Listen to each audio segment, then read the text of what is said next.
Destination Kidal, Golf Alpha, Kilo Lima. Chaque matin, Stéphane Cerisier, le pilote, dépose son plan de vol à la tour de contrôle de Gao. Ici, il n'y a ni radar, ni prévision météorologique, nous sommes aux portes du Sahara malien. Seule une radio HF et un téléphone permettent aux contrôleurs de rester en contact avec les avions et les autres tours de contrôle. On remplit le plan de vol pour, en fin de compte, que les autorités locales soient prévenues qu'on part, sachant qu'il n'y a aucune assistance radar pour nous. Donc s'il y avait un problème, ils ont 1 heure de départ, 1 heure d'arrivée. Donc si on n'est pas arrivé dans les temps, là, ils commencent à se poser des questions. Je suppose qu'après 1 heure et quelques retards, ils envoient des secours. Le Cessna 207 d'Aviation Sans Frontières est le seul avion qui est hébergé en permanence à Gao. Aujourd'hui, ASF va convoyer 4 personnes travaillant pour Médecins Sans Frontières jusqu'à Kidal, une ville située à quelques centaines de kilomètres. L'objectif des 3 jours, parce que nous allons rester 3 jours à Kidal, c'est de recruter des élèves pour aller à l'école des infirmiers de Gao, donc des élèves de Kidal qui vont passer un examen écrit et on va choisir dans le lot un certain nombre de boursiers. Pour arriver à Kidal en voiture, il faut près d'une journée de piste. L'année dernière, plusieurs ONG se sont fait attaquer et voler leurs véhicules. Après 1 heure de vol, le pilote se pose sur la piste de Kidal. Il doit prendre livraison d'une malle d'action contre la faim à rapatrier à Gao. Rapidement, le temps change, une tempête de sable se profile à l'horizon. On voit bien du jaune qui arrive là jusqu'à une certaine altitude, puis après du noir, quoi. Donc il y a un vent de sable et un orage qui arrive derrière. Donc il faut qu'on se dépêche.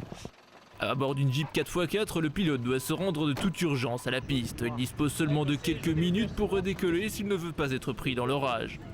Tu vois, regarde, là c'est tout jaune déjà. Ça te donne de la condition d'un vent de sable un peu. Non, on va pas décoller, je pense pas. Une dizaine de minutes plus tard, nous rejoignons le Cessna. La tempête de sable est de plus en plus menaçante. Tu sens déjà là? Tu sens comme ça chauffe? Ouais, j'ai du carburant, non c'est bon, je vais fermer l'avion. Je la prudence. l'attacher avec des cordes? Non, on n'a rien pour l'attacher au sol. Trop dangereux, le pilote décide finalement de ne pas décoller. La tempête n'est désormais plus qu'à une centaine de mètres. Il faut non seulement éviter que le sable ne pénètre dans le moteur, mais il faut aussi amarrer l'avion pour qu'il ne soit pas emporté par les vents qui peuvent dépasser les 120 km/h. Le terminal est juste derrière toi, tu vois le terminal. Quand tu vois la vétusté du terminal, tu comprends que c'est vraiment pas équipé du tout, quoi. C'est vraiment, il y a le minimum d'équipement, c'est-à-dire qu'il n'y a rien, c'est vraiment une piste de brousse. C'est pas, je dirais, la piste de brousse la pire qu'on puisse avoir, mais c'est pas bon, c'est pas adapté vraiment pour rester. Donc on va faire le maximum pour que l'avion soit bien calé. La tempête peut durer quelques minutes, mais aussi plusieurs jours. 1 heure plus tard, la tempête s'est calmée, l'avion peut redécoller. En vol, nous rattrapons l'orage, le pilote décide de le contourner par l'est en observant les impacts sur le radar météo. Ouais, c'est juste un radar météo tout bête quoi, qui est là et on a un petit peu les impacts, les turbulences, choses comme ça, par rapport à l'activité qu'il peut y avoir dans les nuages. De retour à Gao, il faut faire le plein pour la mission du lendemain. La nuit tombée, la malle est livrée chez Action contre la faim. Financée principalement par ses donateurs, mais aussi par l'Union européenne, Aviation Sans Frontières dispose d'un budget annuel d'1,1 million d'euros. Le lendemain, départ pour Tombouctou, il faut aller récupérer un spécialiste de handicap international pour l'emmener à Bambara Maoundé, un village très difficile d'accès par la route. Comme c'est des pistes qui ne sont pas dans les GPS, il faut qu'on les mette. Et, on est en train de rechercher les noms, voir si ça correspond. On a donc les 2 GPS, mais ils ne me donnent pas la même distance, quoi, donc j'aimerais bien arriver du premier coup. La piste d'atterrissage réhabilitée récemment ne figure sur aucune carte. Il faudra plusieurs minutes pour retrouver son emplacement. L'arrivée de l'avion d'ASF est un véritable événement pour le village. Tous les habitants sortent de leur case pour venir admirer l'oiseau de fer. C'est le seul avion qui peut atterrir ici.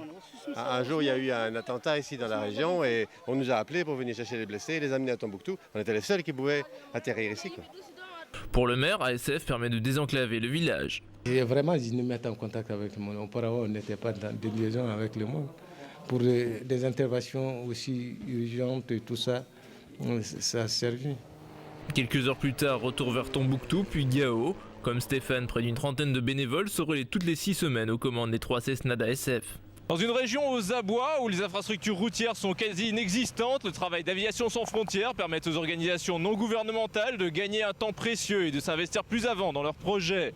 Chaque année, Aviation Sans Frontières transporte plus de 1800 membres d'organisations humanitaires et plus de 40 tonnes de fret, tant au Mali qu'au Congo.